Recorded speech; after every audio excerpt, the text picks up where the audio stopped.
కడవరి కాలం అనే మా ఆధ్యాత్మిక కార్యక్రమానికి మిమ్మల్ని అందరినీ ఆహ్వానిస్తున్నాం. శాశ్వతమైన ప్రాంతం వల్ల ప్రేమిస్తున్నారు యేసు ప్రభువారు. మన కొరకు ఆయన శిలువ మీద ప్రాణం పెట్టారు. ఆయన నమ్మిన వారందరికీ ఉచితంగా రక్షణ ఇస్తున్నారు. ఆ ప్రేమ గల యేసు ప్రభువారు త్వరలో వస్తున్నారు రెండోసారి లోకానికి. ఆయన నమ్మిన వారందరినీ కూడా పరలోకం తీసుకువెళ్తారు. ఆ ప్రేమ గల యేసు ప్రభు నామం పేరట మిమ్మల్ని అందరినీ కూడా మన కడవరి కాలం కార్యక్రమానికి ఆహ్వానిస్తున్నాను. ప్రియ సోదరి సోదరులారా, మనము పరిశుద్ధాత్మ దేవుని గురించి బైబిల్ గ్రంథం నుంచి నేర్చుకుంటున్నాం.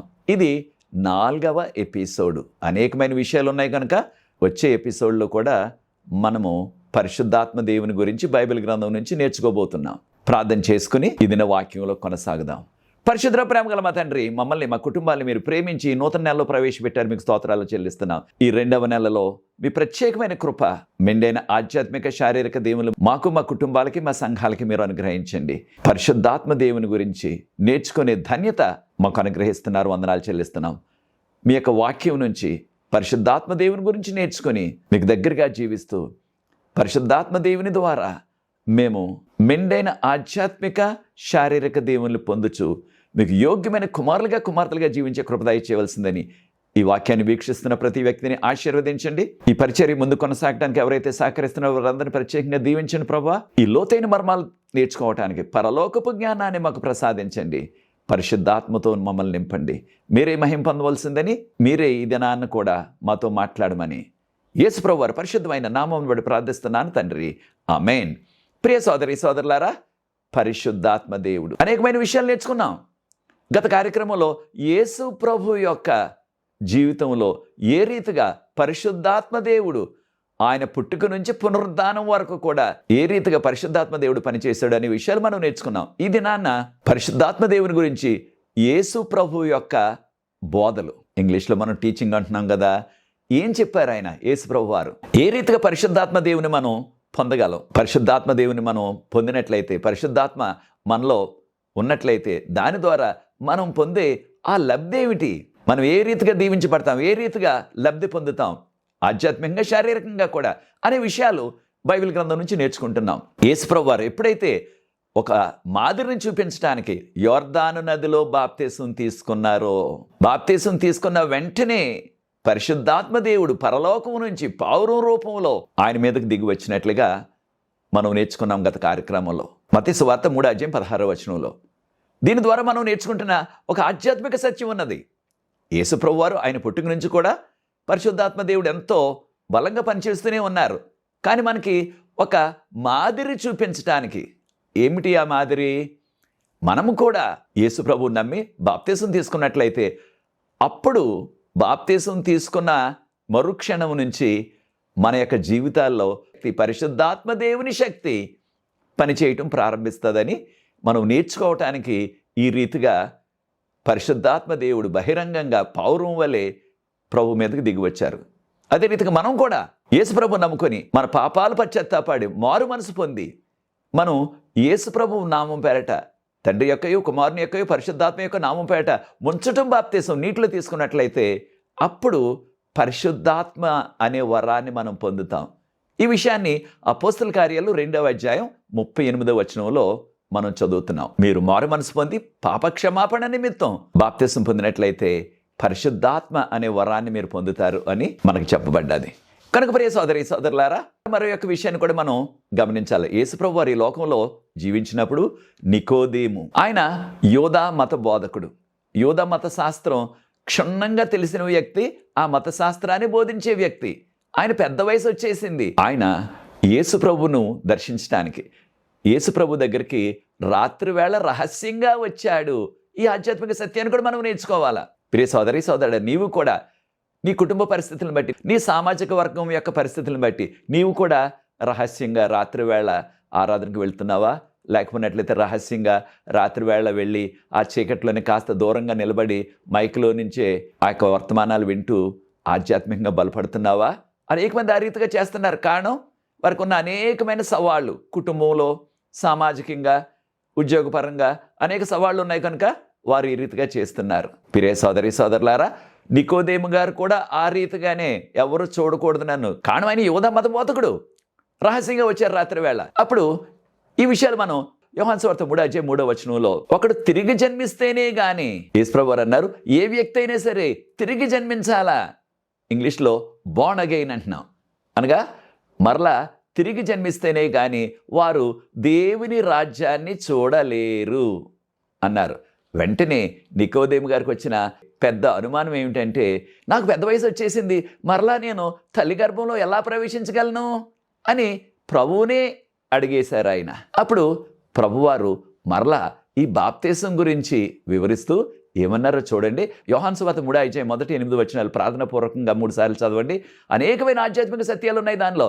యోహాను సువార్త 3:5 యేసుప్రభు వారు అన్నారు, ఒక వ్యక్తి స్త్రీ అయినా పురుషుడైనా సరే నీటి మూలముగాను ఆత్మ మూలముగాను జన్మించాల, అప్పుడే వారు పరలోక రాజ్యానికి అర్హులవుతారు. ఒకవేళ నీటి మూలముగా ఆత్మ మూలముగా జన్మించకపోయినట్లయితే ఆ వ్యక్తి పరలోకములో ప్రవేశించలేరు, దేవుని రాజ్యంలో ప్రవేశించలేరు అని ఖచ్చితంగా క్లియర్గా యేసుప్రభు వారు ఈ విషయాన్ని చెప్పారు. నీటి ద్వారా జన్మించడం ఏమిటి అంటే, మనం నీటిలో తండ్రి కుమార పరిశుద్ధాత్మ యొక్క నామం పేట బాప్తిసం పొందాలి. దానిని మనము నీటిలో జన్మించుట అంటున్నాం. కొన్ని ప్రాంతాల్లో కొంతమంది జలజన్మ అంటున్నారు బాప్తిసాన్ని. దీన్ని మనం బాప్తిసమము అంటున్నాం. బాప్తిసమము అంటే మనము తండ్రి కుమార పరిశుద్ధాత్మ యొక్క నామం పేట నీటిలో ముంచబడాల. నీటిలో ముంచబడకుండా బాప్తిసం ఎవరైనా తీసుకున్నట్లయితే అది బాప్తిసము కాదు బైబిల్ ప్రకారంగా. అది వారి ఉద్దేశం, అంతేకాని బైబిల్కి వేరే రకమైన బాప్తిసం లేదు, ఒకే ఒక బాప్తిసం, నీటిలో ముంచబడాల. అందుకని ఆ యొక్క గ్రీక్ పదం బాప్టైజం అంటే నీటిలో ముంచబడుట. రెండవదిగా ప్రభు అన్నారు ఆత్మ మూలంగా కూడా జన్మించాలా. ఒకటి నీటి మూలంగా అనగా నీటిలో బాప్తిసం తీసుకోవటం, రెండవది ఆత్మ మూలంగా జన్మించాల అనగా పరిశుద్ధాత్మ దేవుని పొందాల. ఎప్పుడైతే పాపక్షమాపణ కొరకు మనం ప్రార్థించి మారుమనసు పొంది బాప్తిసం పొందుతున్నామో యేసునామం పేరట, ఖచ్చితంగా పరిశుద్ధాత్మ దేవుడు మనలో ప్రవేశిస్తారు. మరొక విషయాన్ని కూడా మనం గమనించాలి. అదేమిటంటే పరిశుద్ధాత్మను ఒక ముద్రతో పోల్చారు. ఎప్పుడైతే యేసు ప్రభువును మనం నమ్ముకుంటున్నామో, బాప్తిసం తీసుకుంటున్నామో, ఆ క్షణంలోనే మన యొక్క జీవితాలు పరిశుద్ధాత్మ దేవుడు ముద్రిస్తారు అని ఎఫెసీయులకు రాసిన పత్రిక 1:13 మనం చదువుతున్నాం. కనుక ప్రియ సోదరి సోదరులారా, పరిశుద్ధాత్మ దేవుడు మనలో ప్రవేశించాలంటే మనం యేసు ప్రభువును స్వరక్షకుడిగా నమ్ముకొని పాపాలు ఒప్పుకొని మారు మనసు పొంది నీటిలో ముంచడం బాప్తిసం తీసుకోవాలి. అప్పుడు పరిశుద్ధాత్మ దేవుని మనము పొందగలం. యేసు ప్రభువు ఈ లోకంలో ఆయన పరిచర్య దాదాపుగా ఇక ముగింపుకు వచ్చినప్పుడు శిష్యులతో అన్నారు, నేను ఇక వెళ్ళిపోతాను. ఎక్కడికి వెళ్ళిపోతారు ప్రభువా అని శిష్యులు ఎంతో ఆందోళన పడిపోయారు. చాలా విచారం వారి యొక్క మనసుల నిండా నిండిపోయింది. కారణం, మా బోధకుడు యేసు ప్రభువు వారు వెళ్ళిపోతారంటే ఎక్కడికి వెళ్ళిపోతారు మీరు? తండ్రి దగ్గరికి వెళ్తానని చెప్పారు ఆయన. ఆయన ఏమీ దాచలేదు. అప్పుడు వారు ఇంకా ఎంతో నిరాశతో నిండిపోయారు. వారిని ఆ నిరాశ నుంచి బయటకు తీసుకురావడానికి, వారికి భరోసా ఇవ్వడానికి ప్రభువారు ఈ విషయాన్ని చెప్పారు. దానిని మనం యోహాను సువార్త 14:16 యేసు ప్రభువారు అన్నారు, నేను వెళ్ళిపోయినప్పటికీ మీ కొరకు నేను ప్రార్థిస్తాను, నాకు బదులుగా తండ్రి మీకు ఆదరణకర్తను పంపిస్తారు. ఆ ఆదరణకర్త మీతో చిరకాలం ఉంటారు, కలకాలం ఉంటారు అని చెప్పారు. కనుక ప్రియ సోదరి సోదరుడా, యేసు ప్రభు వారికి భరోసా ఇవ్వటానికి, పరిశుద్ధాత్మ ఆది నుంచి కూడా సృష్టికి ముందు కూడా పరిశుద్ధాత్మ దేవుని యొక్క సన్నిధి ఉన్నదని మనం నేర్చుకున్నాం గత ఎపిసోడ్లో.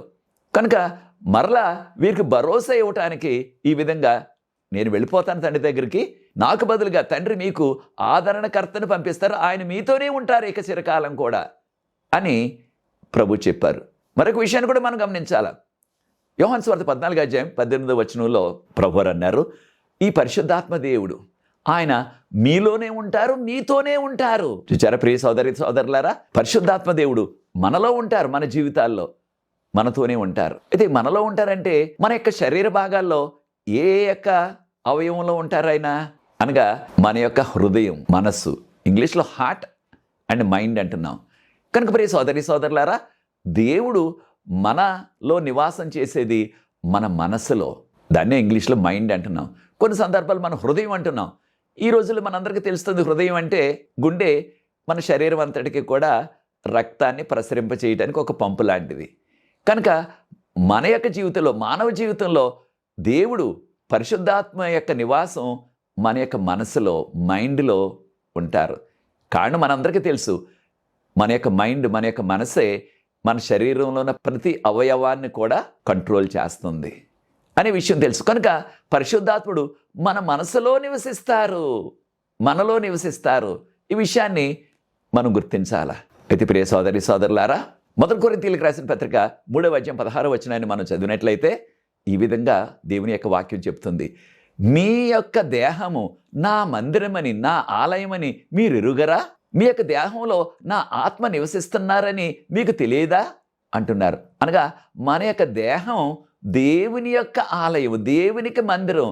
మన యొక్క దేహంలోనే ఆ పరిశుద్ధాత్మ దేవుడు నివసిస్తారు అనే యొక్క విషయాన్ని ఈ వాక్యం ద్వారా మనం తెలుసుకుంటాం. 1 కొరింథీయులకు రాసిన పత్రిక 3వ అధ్యాయం 16వ వచనంలో. దాని తర్వాత వచనాన్ని కూడా గమనించండి. 1 కొరింథీయులకు రాసిన పత్రిక 3వ అధ్యాయం 17వ వచనంలో, ఎవరైనా సరే ఈ ఆలయం, ఈ మందిరం అనగా మన దేహాన్ని అపవిత్రపరిచినట్లయితే, పాడు చేసినట్లయితే, ఏ విధంగా అపవిత్రపరచగలం మనం మన యొక్క దేహాన్ని అంటే మనము త్రాగకూడనివి త్రాగటం ద్వారా, అనగా మద్యం, దాన్ని సారా అంటున్నాం.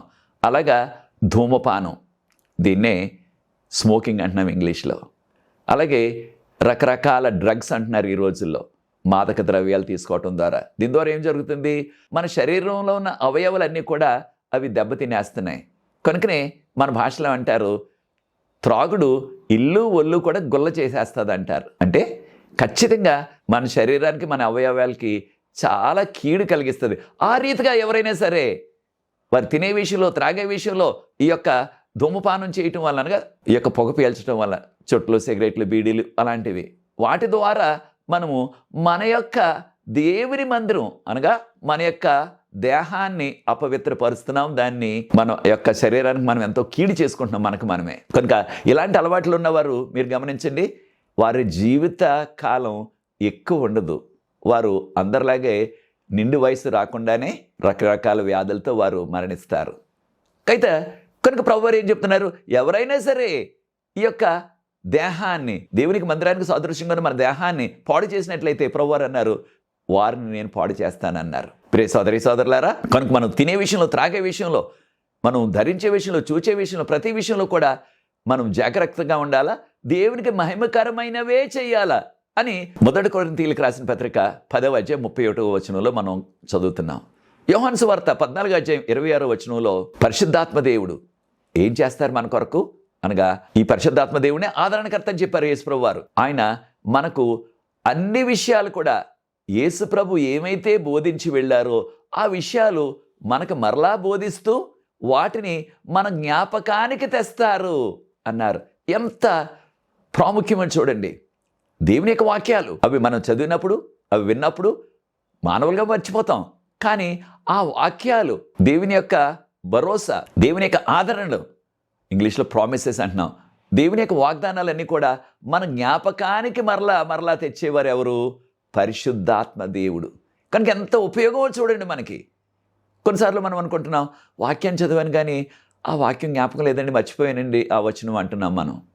అయితే ప్రియ సోదరి సోదరులారా, మనం ప్రార్థించినట్లయితే పరిశుద్ధాత్మ దేవుని యొక్క శక్తి వలన మనకి ఆ యొక్క జ్ఞాపక శక్తి, వాక్యాన్ని జ్ఞాపకం ఉంచుకోవటం, తక్కిన ఈ లోక సంబంధమైన చదువులు జ్ఞాపకం ఉంచుకోవటం, ఇవన్నిటికీ కూడా మూల కారణం పరిశుద్ధాత్మ దేవుని యొక్క శక్తి మన యొక్క జీవితాల్లో. కనుక ప్రభువారు అన్నారు, నేను మీకు ఆదరణకర్తను పంపిస్తాను, ఆయన అన్ని విషయాలు మీకు బోధిస్తారన్నారు. మరొక విషయాన్ని కూడా యేసుప్రభువారు శిష్యులతో చెప్పారు. ఈ విషయాన్ని మనం యోహాను సువార్త 16వ అధ్యాయం 7వ వచనంలో మనం చదువుతున్నాం. మీకు సమయం ఉన్నప్పుడు యోహాను సువార్త 16వ అధ్యాయం 7 నుంచి 13 వరకు కూడా ప్రార్థన పూర్వకంగా చదవండి. యోహాను సువార్త 16వ అధ్యాయం 7వ వచనంలో యేసుప్రభువారు అన్నారు, నేను వెళ్ళటం మీకు మంచిది, కారణం నేను మీ వద్ద నుంచి తండ్రి దగ్గరికి వెళ్ళిపోయినట్లయితే అప్పుడు మీకు ఆదరణకర్త అనగా పరిశుద్ధాత్మ దేవుడు మీ మధ్యకు వస్తారు.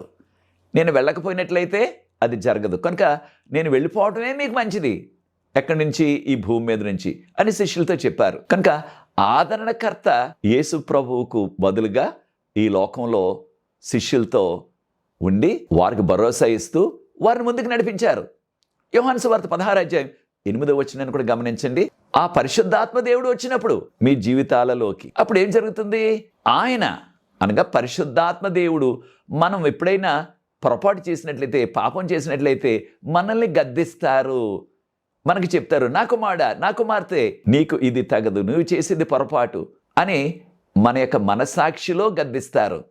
కనుకనే కొన్ని సందర్భాల్లో మనం ఏమంటున్నాం, మన భాషలో అంతరాత్మ అంటున్నాం. అనగా మన యొక్క జీవితాల్లోనే ఉంటూ మనల్ని హెచ్చరిస్తూ, ఇది చేయకూడదు, ఇది నీకు తగదు, దేవుని కుమారుడుగా, దేవుని కుమార్తెగా అని విశ్వాసులను హెచ్చరిస్తూ గద్దిస్తూ ఉంటారు పరిశుద్ధాత్మ. ఎంత ఉపయోగం చూడండి. కారణం మానవులుగా పాపలోకంలో ఉన్నాం కనుక అనేక మార్లు ఆ పాపంలో మనం పడిపోతున్నాం.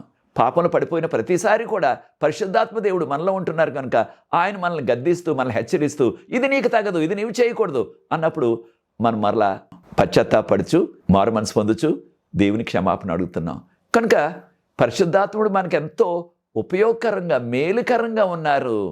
కనుక ప్రియ సోదరి సోదరుడా, పరిశుద్ధాత్మ దేవుడు మనల్ని నీతి నిమిత్తం, రాబోచున్న తీర్పు నిమిత్తం ఈ విషయాలన్నీ కూడా మన యొక్క దృష్టికి తెస్తూ, మనకి జ్ఞాపకం చేస్తూ మనల్ని హెచ్చరిస్తున్నారు అని చెప్పబడ్డది. యోహాను సువార్త 16వ అధ్యాయం 9వ వచనాన్ని కూడా గమనించండి. ఈ లోకస్తులు నన్ను నమ్మటం లేదు కనుక వారు పరిశుద్ధాత్మను పొందరు. అనగా యేసు ప్రభుని నమ్మకపోయినట్లయితే వారిలో పరిశుద్ధాత్మ దేవుడు నివసించరు. ఈ విషయాన్ని మనం గుర్తుంచుకోవాలి. కనుక పరిశుద్ధాత్మ దేవుడు మనల్ని మన పాపాల నిమిత్తం మనల్ని హెచ్చరిస్తూ, జ్ఞాపకం చేస్తూ, మనము దేవునికి దగ్గరగా, యోగ్యులుగా, మనము దేవునికి యోగ్యులైన కుమారులుగా, కుమార్తెలుగా జీవించడానికి పరిశుద్ధాత్మ దేవుడు ఎంతో మనకు సహాయపడుతున్నారు. కనుక పరిశుద్ధాత్మ దేవుడు ఆ తెల్లని పావురం వలె ఉన్నట్లుగా పరిశుద్ధాత్మ దేవుణ్ణి పావురంతో సాదృశ్యంగా పోల్చారు. యోహాను సువార్త 16వ అధ్యాయం 13వ వచనాన్ని గమనించండి. పరిశుద్ధాత్మ దేవుడు మనలో ఉన్నట్లయితే ఆయన మనల్ని సర్వసత్యంలోనికి నడిపిస్తారు. సర్వసత్యంలోనికి అనగా మనకి సత్యం అన్నది అంతా కూడా ఒకేసారి తెలియదు కదా, కొంచెం కొంచెం తెలుస్తుంది మానవులుగా మనకి. కనుక ఆ సర్వసత్యంలోనికి మనం వెళ్ళాలంటే పరిశుద్ధాత్మ దేవుని యొక్క శక్తి వల్లనే ఆ సర్వసత్యంలోనికి మనం వెళ్ళగలం. దానితో పాటు ఏ విధంగా మనకు సహకరిస్తారో చూడండి. పరిశుద్ధాత్మ దేవుడు యోహాను సువార్త 16వ అధ్యాయం 13వ వచనాన్ని ఆఖరి భాగాన్ని గమనించినట్లయితే ఆయన రాబోయే విషయాలు మనకి బయలుపరుస్తారు. రాబోయే విషయాలు, జరగబోయే విషయాలు మన జీవితాల్లో, లేదా మన కుటుంబాల్లో, మన ప్రాంతంలో ఈ రాకడకు ముందు జరగబోయే విషయాలు పరిశుద్ధాత్మ దేవుడు మనకు బయలుపరుస్తారు. ఎంత మనకు ప్రాముఖ్యమో చూడండి. కనుక ప్రియ సోదరి సోదరులారా, పరిశుద్ధాత్మ దేవుడు మన జీవితంలో ఉంటే ఎంత మేలు జరుగుతుందో చూడండి. రాబోయే విషయాలు కూడా ఆయన మనకు బోధిస్తారు. మరొక విషయాన్ని కూడా యేసు ప్రభువు లోకంలో ఉన్నప్పుడు చెప్పారు. మానవులుగా మన యొక్క పిల్లలు ఆ తల్లిదండ్రులను అడిగినప్పుడు నాకు రొట్టె కావాలా అన్నప్పుడు ఆ తల్లిదండ్రులు ఆ యొక్క బిడ్డలకు రాయిస్తారా? ఈ రాతిని నువ్వు తిను అంటారా? లేదు.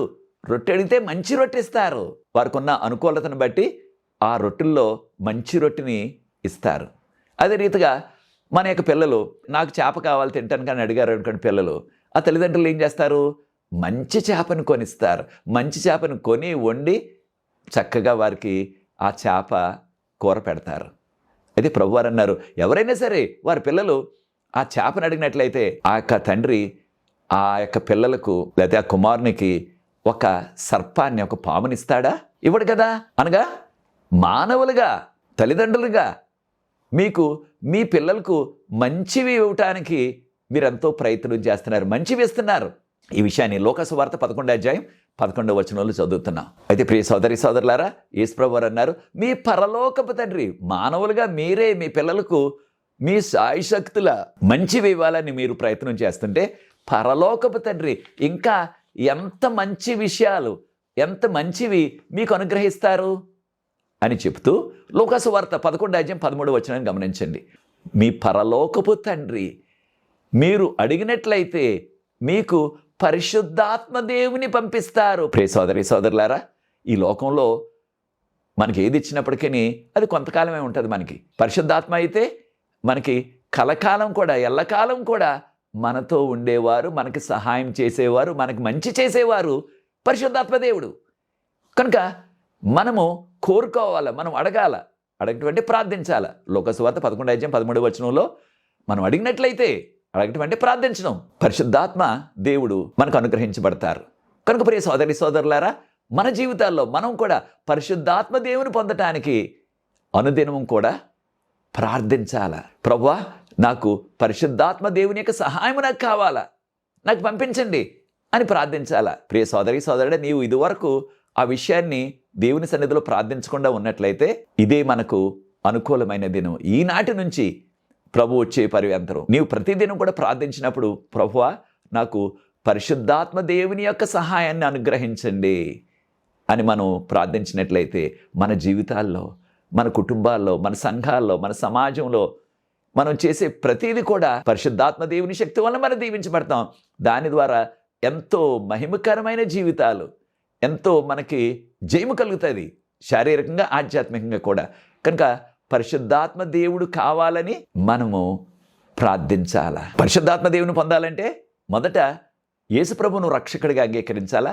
తర్వాత మన పాపాలు పశ్చాత్తాపడి పాప పశ్చాత్తాపం నిమిత్తం మారు మనసుతో ముంచడం బాప్తిసం తీసుకోవాలి, తండ్రి కుమార పరిశుద్ధాత్మ నామం పేరట. అప్పుడు పరిశుద్ధాత్మ దేవుని మనం పొందుతాం.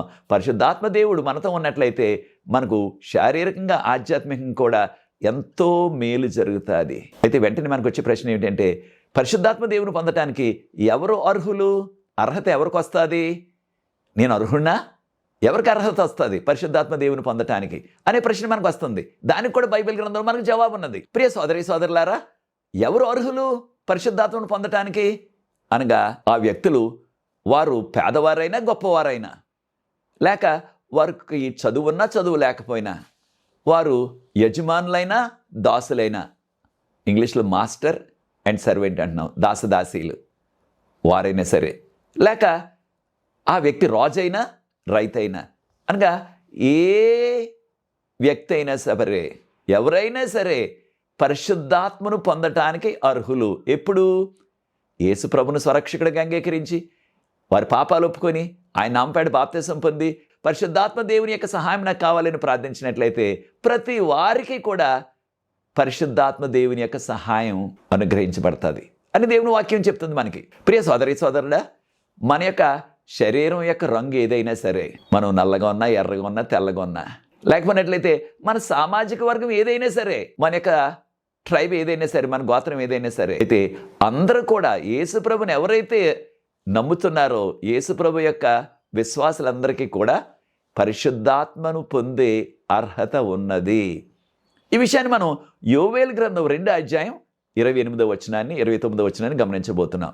మొదట యోవేలు గ్రంథం 2:28 మనం గమనించినట్లయితే ప్రభువారు అంటున్నారు, నేను సమస్త జనుల మీద నా యొక్క ఆత్మను కృమ్మరిస్తాను, అనగా పరిశుద్ధాత్మ దేవుణ్ణి అనుగ్రహిస్తాను సమస్త జనులకు కూడా. మీ యొక్క కుమారులు కుమార్తెలు వారు ప్రవచనాలు చెప్తారు. మీ యొక్క యవనస్తులు, వారు కుమారులైన కుమార్తెలైనా సరే, వారు దర్శనాలు చూస్తారు. మీ యొక్క వృద్ధులు వారు కలలు కంటారు. ఏ కలలు? దేవుని సంబంధించిన కలలు, ఈ లోక సంబంధించిన కళలు కాదు సమా. దేవుడి పాపం ఈ లోకంలో ప్రవేశించిన తర్వాత మానవాళితో ఏ రీతిగా మాట్లాడుతున్నారంటే, సంఖ్యాకాండం 12:6 గమనించినట్లయితే దానిలో ప్రభువారు అంటున్నారు, నేను మానవాళితో కళల ద్వారా దర్శనాల ద్వారా మాట్లాడతాను. కనుక ప్రియ సోదరి సోదరులారా, దేవుని యొక్క పరిశుద్ధాత్మ మనలోకి వచ్చినట్లయితే ఈ కడవరకాల చివరి దినాల్లో కూడా మన కుమారులు కుమార్తెలు, మన యవన బిడ్డలు కూడా వారు దర్శనాలు చూస్తారు, ప్రవచనాలు చెప్తారు. వృద్ధులు కూడా కళల ద్వారా దేవుడు వారితో మాట్లాడతారు, వారు కూడా దేవుని యొక్క వర్తమానాన్ని చెప్తారు. అనగా దేవుడు వాడుకోవటానికి ఏ విధమైన వయస్సుతో తారతమ్యం లేదు ఆయనకి. వారు చిన్నవారైనా సరే, బాలుడైన సమూయేలు బాలుడే, తర్వాత యవనస్తుడు దానియేలు గారు యవనస్తుడు, 18 సంవత్సరాలు దేవుడు ఆయనతో మాట్లాడటం ప్రారంభించినప్పుడు దాదాపు 18 సంవత్సరాలు అంతే ఆయనకి. తర్వాత ప్రకటన గ్రంథం రాసిన యోహాన్ గారు ఆయన శిష్యుడు, ఆయన కూడా యవనస్తుడే, ఆయనకు కూడా దాదాపుగా 18 సంవత్సరాలు ప్రభు శిష్యుడిగా పిలిచినప్పుడు. తర్వాత వృద్ధాప్యంలో ఉన్న హగ్గైకు దాదాపుగా 100 సంవత్సరాలు ఉంటాయి ఎప్పుడు దేవుడు ఆయన ప్రవక్తగా పిలిచినప్పుడు అని బైబిల్ పండితులు అంటున్నారు. అనగా బాలురైనా యవనస్తులైనా పెద్ద వయసులో ఉన్న ఎవరినైనా సరే ప్రభు వాడుకుంటారు. ఈ విషయాన్ని యోవేలు గ్రంథం 2:29 ప్రభువారు అంటున్నారు, వట్టి సామాన్యులతోనే కాదు, వారు దాసదాసీలైనప్పటికీ, ఇంగ్లీష్లో సర్వెంట్స్ అంటున్నాం మనం. అనగా నీవు ఎవరి దగ్గరైనా ఇంటి పని చేస్తున్నా, లేకపోతే వారు వంట పని చేస్తున్నా, వారి ఇంటి చుట్టూ వారి పెరట్లో వారి యొక్క తోటలో పని చేస్తున్నా, వారి పొలంలో పని చేస్తున్నా, ఎక్కడ పని చేసినా సరే ప్రియ సోదరి సోదరుడా, మనం ఏ పని చేసినప్పటికీ ప్రభువుని నమ్ముకున్నట్లయితే వారు సామాన్యులైనా, అధికారులైనా, లేకపోయినట్లయితే చిన్న చిన్న పనులు చేసుకునేవారైనా సరే, ఎవరైనా సరే దేవునికి తారతమ్యం లేదు. ఎవరినైనా సరే ప్రభువు వాడుకుంటారు. కనుక ప్రియ సోదరి సోదరులారా, పరిశుద్ధాత్మ దేవుని పొందటానికి ఎవరిలో అర్హత ఉన్నది అంటే ఖచ్చితంగా ఎవరైతే యేసు ప్రభువును రక్షకుడిగా అంగీకరించారో, ఎవరైతే పాపాలను ఒప్పుకున్నారో, ఎవరైతే పాప క్షమాపణ కోరుకున్నారో, ఎవరైతే పశ్చాత్తాపడి మారు మనసు కొరకు యేసు నామపేట మారు మనసు నిమిత్తం ముంచడం బాప్తీసం తండ్రి కుమార పరిశుద్ధాత్మ నామపేట తీసుకున్నారో, వారందరూ కూడా ఏ భేదం లేకుండా అందరికీ కూడా పరిశుద్ధాత్మ దేవుని సహాయం అనుగ్రహించబడుతుంది. కనుక ప్రియ సోదరి సోదరులారా, మనకి చక్కని ఖరీదైన అధునాతనమైన ఫోన్ ఉందనుకోండి, ఆ ఫోన్లో మనకి రీఛార్జ్ కూడా ఈ రోజుల్లో 2-3 నెలలకి చేసేసుకుంటున్నాం మనకు నచ్చిన ఆ యొక్క నెట్వర్క్ను. అది కూడా ఉందనుకోండి, కానీ ఆ దినాన్ని ఛార్జింగ్ పెట్టడం మర్చిపోయామనుకోండి, అప్పుడు ఏం జరుగుతుంది? ఫోను ఆగిపోతుంది. బ్యాటరీ డెడ్ అయిపోయిందంటాం మనం ఇంగ్లీష్లో. ఇక ఫోన్ ఆగిపోయిందంటే ఇక ఆ ఫోను ఎంత ఖరీదైనా, ఎంత అధునాతనమైనది అయినప్పటికీ దానిలో బ్యాటరీ లేకపోయినట్లయితే, ఛార్జింగ్ లేకపోయినట్లయితే మనం ఎవరిని పిలవలేము. ఆ ఫోన్తో ఎవరు ఫోన్ చేసినా ఆ యొక్క ఫోన్ మనం అందుకోలేము. మన ఫోన్లో డబ్బులు ఉన్నప్పటికీ ఆ డబ్బుల్ని ఎవరికి పంపించలేము, ఏది కొనుక్కోలేము, ఎవరికి వర్తమానం పెట్టలేము. ఎందుకు పనిచేయదు ఆ ఫోన్? ఇక ఎంత ఖరీదైనా, ఎంత అధునాతనమైందనే కారణం దానిలో బ్యాటరీ లేదు కనుక, బ్యాటరీ అయిపోయింది కనుక. యేసు ప్రభువు నమ్ముకున్న మనకి మన యొక్క జీవితాల్లో పరిశుద్ధాత్మ దేవుని యొక్క శక్తి ఉన్నట్లయితే మనము అనేకమైన ఆశ్చర్యకార్యాలు, అద్భుత కార్యాలు ప్రభు కొరకు చేస్తాం. దాంతోపాటు చివరిగా చూడండి, మనం చేసే ప్రతి ప్రార్థన, మన ఫోన్లో ఛార్జింగ్ ఉంటేనే మనం ఫోన్ చేసినా, ఆ యొక్క ఎవరికి మనం ఫోన్ చేసినా ఫోన్ వెళ్తుంది, వారికి చేరుతుంది. అలాగే మన యొక్క జీవితాల్లో విశ్వాసులుగా పరిశుద్ధాత్మ దేవుని యొక్క శక్తి ఉన్నట్లయితే మన ప్రార్థనలు పరలోకం చేరతాయి. మనలో పరిశుద్ధాత్మ దేవుని శక్తి లేకపోయినట్లయితే మన ప్రార్థనలు పరలోకము చేరవు. ఇవి నా మాటలు కాదు, బైబిల్ గ్రంథం చెప్తుంది ఈ మాటలు.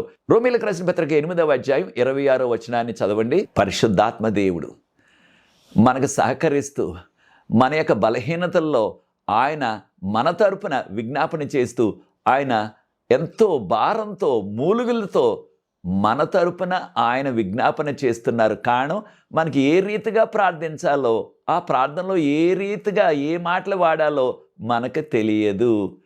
కనుక మన ప్రార్థనలు పరిశుద్ధాత్మ దేవుడు ఆయన పరలోకం చేరేలాగా మూలుగులతో, వేదనతో మన కొరకు ఆయన విజ్ఞాపన చేస్తూ మన ప్రార్థనలను పరలోకానికి పంపిస్తున్నారు. ఎంత గొప్ప సహాయమో చూడండి. పరిశుద్ధాత్మ దేవుడు మన కొరకు విజ్ఞాపన చేస్తున్నారు. కనుక ప్రియ సోదరి సోదరుడా, మనం అందరం కూడా పరిశుద్ధాత్మ దేవుని శక్తిని పొంది ఆయన మహిమ కొరకు కడవరకాల చివరి దినంలో వాడబడదాం. పరిశుద్ధాత్మ దేవుని శక్తి ద్వారా అనేకమైన మేళ్లు మనకి కలుగుతున్నవి, అవన్నీ కూడా పొంది దేవునికి మహిమ తెచ్చే కుమారులుగా, కుమార్తెలుగా మనం జీవిద్దాం. అది నీ నిర్ణయమైనట్లయితే నాతో ఏకీపించండి. ప్రార్థించి ఈ 4వ ఎపిసోడ్ ముగిస్తాను. అనేకమైన విషయాలు ఉన్నాయి కనుక వచ్చే కార్యక్రమంలో కూడా మరికొన్ని విషయాలు బైబిల్ గ్రంథం నుంచి పరిశుద్ధాత్మ దేవుని గురించి నేర్చుకుందాం. ప్రార్థన. పరిశుద్ధ ప్రేమగల మా తండ్రి, ఈ కార్యక్రమాన్ని ఎవరైతే వీక్షించారో ప్రతి వారిని ఆశీర్వదించండి. ఈ పరిచర్య ముందు కొనసాగడానికి ఎవరైతే సహకరిస్తున్నారో వారు ప్రత్యేకంగా దీవించండి. మీ యొక్క ప్రత్యేకమైన కృపా సన్నిధి ఈ వాక్యాన్ని వీక్షిస్తున్న ప్రతి వ్యక్తిని, వారి కుటుంబాన్ని ఆశీర్వదించి ఈ కడవరకాల చివరి దినాల్లో పరిశుద్ధాత్మ శక్తితో మమ్మల్ని అందరినీ కూడా నింపి మీరే ఆశీర్వదించమని యేసు ప్రభు వారి పరిశుద్ధమైన నామమును బట్టి ప్రార్థిస్తున్నాను తండ్రి, ఆమేన్. ప్రియ సోదరి సోదరులారా, ప్రభు మిమ్మల్ని ప్రేరేపించినట్లయితే పరిచర్య ముందు కొనసాగడానికి మీరు కూడా సహకరించండి. ఈ పరిచర్యలో పాలుభాగస్తులు అవ్వండి. మీకు ఎటువంటి ప్రార్థన అవసరత ఉన్నప్పటికీ ఈ తెర మీద వచ్చే నంబర్కి నన్ను సంప్రదించండి. మనకు ప్రార్థనా బృందం ఉన్నది. ప్రతి సాయంత్రం మేము విజ్ఞాపన ప్రార్థన చేస్తున్నాం. అనేక జవాబులు ప్రవహిస్తున్నారు. ఈ అవకాశాన్ని మీరు కూడా సద్వినియోగం చేసుకోండి. ప్రభు మిమ్మల్ని ప్రత్యేకంగా దీవించగాక. వచ్చే ఎపిసోడ్లో 5వ ఎపిసోడ్లో మరలా కలుసుకుందాం. God bless you.